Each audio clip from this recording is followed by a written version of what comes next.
अब ऐसे ही हम ले सकते हैं फॉर 3 इवेंट्स के लिए।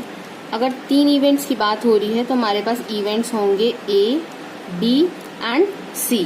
सो अगर कहा जाए ऑल द इवेंट्स अकर, तो उसके लिए आप क्या लेंगे, A intersection B intersection C।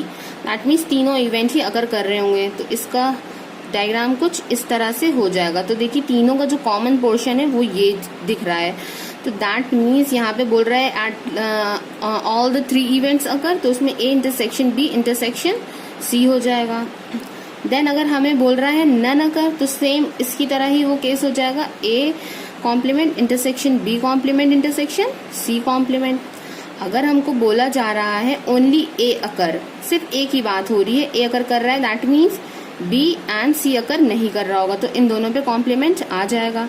अब इसी तरह से अगर बोला जाएगा B अगर कर रहा है, तो आप लोग A पे कॉम्प्लीमेंट लगा देंगे एंड C पे कॉम्प्लीमेंट लगा देंगे। अब इसी तरह से C वाला होगा तो वो भी आप लोग बना लेंगे।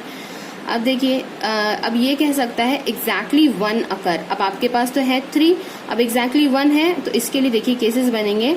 तो 1 बोला गया है, यहाँ पे किसी का नाम नहीं बोला गया कि A, B एंड C। तो एग्जैक्टली 1 अकर, तो हो सकता है कि A अकर कर रहा हो, तो उस केस में हम लोग ऐसे कर देंगे। देन यूनियन होगा। सेकेंड केस कौन सा हो जाएगा, हो सकता है कि B अकर कर रहा हो, तो हमने बाकी A और C पे कॉम्प्लीमेंट लगा दिया। बट एक और केस बन सकता है कि हो सकता है कि C अकर कर रहा हो, तो उसके लिए हमने ये केस बना दिया। तो एग्जैक्टली 1 अकर के केस में ये भी केस इंक्लूड होगा, ये भी और ये भी केस इंक्लूड हो जाएगा। अब इसके बाद देखिए ये हो सकता है and B occur but C does not. तो उस केस में देखिए आप लोग क्या करेंगे, A और B अकर कर रहा है, that means A B occur कर रहा है, B भी अकर कर रहा है, बट C अकर नहीं कर रहा है। अब इसी तरह से आप बताइए, अगर हम बोलें कि B एंड C अकर, तो देन B एंड C अकर कर रहा है, तो इन दोनों पे कॉम्प्लीमेंट नहीं होगा और A पे कॉम्प्लीमेंट हो जाएगा। That is A complement intersection B intersection C। अब इसी तरह से अगर बोला जाए कि C और A अकर कर रहा है, तो B पे कॉम्प्लीमेंट आ जाएगा।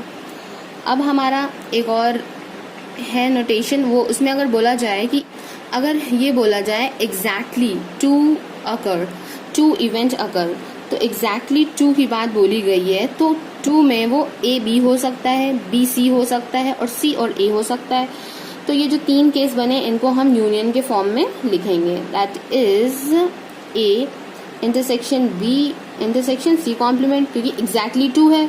अब ये फर्स्ट केस हो गया कि A B आ गया, अब हो सकता है B और C हो, तो आप ये कर सकते हैं कि A intersection B intersection C।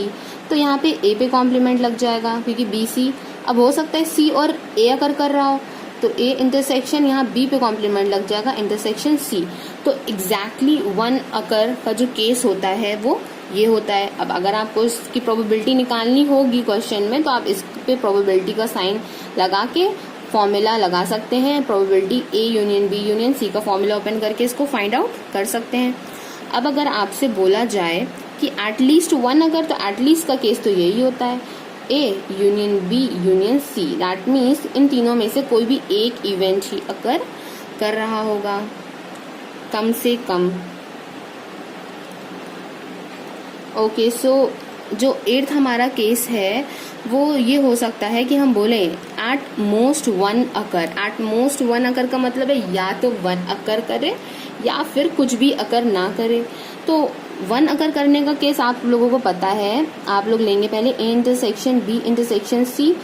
That means देखिए 1 अकर कर रहा है, फिर यहाँ पे हो जाएगा A intersection B intersection C।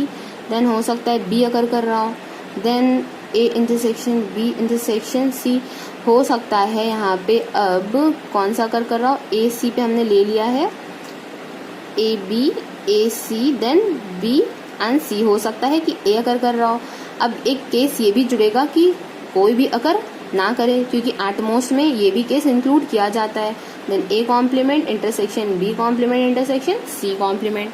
तो ये जो कुछ केसेस थे for 2 events and for 3 events जो कि आपको लर्न होने चाहिए, आगे आप इनका यूज़ करके फॉर्मूलाज यूज़ करके आप इसको अच्छे से सॉल्व कर सकते हैं। Thank you for watching my video. Have a nice day.